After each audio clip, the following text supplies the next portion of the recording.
తల్లి. కోర్టు ప్రజలు నేను ఎదురు చూస్తున్నారు తల్లి. ఎందుకు చెప్పాలిరా బాలక్క? నేను సంతోషంగా వచ్చినాను అనుకుంటున్నా, క్రోధంతో వచ్చినా నేను. మీతోటి నేను ఎందుకు పలుకులిప్పాలా, ఎందుకు సమాధానం చెప్పాలా? నేను మీరు మాత్రం నా మాట ఏమైనా ఆచరిస్తుర్రా? లేదు కదా. మీరు అడిగిన దానికి నేను ఎందుకు సమాధానం చెప్పాలి?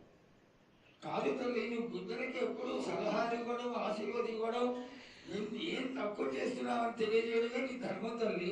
తల్లుగా మేమందరం కొలుచుకుంటూ ఉంటే నీ అనవసరమైన ఆగ్రహం చూపిస్తే అది సబబైనటువంటి విషయం కాదు తల్లి.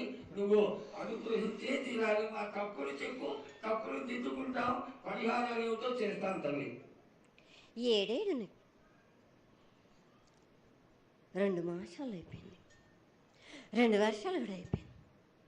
నా విగ్రహ ప్రతిష్ట చేస్తానని మాట తీసుకుంటున్నారు కానీ మీరు మాత్రం చెయ్యట్లేరు. మీరు కానీ నా ఆగ్రహానికి మీరు గురి అవుతున్నారు. ఇప్పుడు మాత్రం నేను మీ మాట ప్రకారమే నేను 7 ఏళ్ళు నేను సంతోషంగా ఆనందంగా సరిపెట్టుకుంటున్నాను.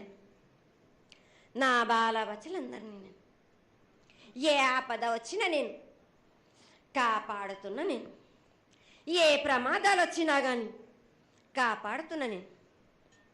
మీరు మాత్రం నా మాటకు మాత్రం ఆచరించట్లేరు. మీరు అది మాత్రం మీరు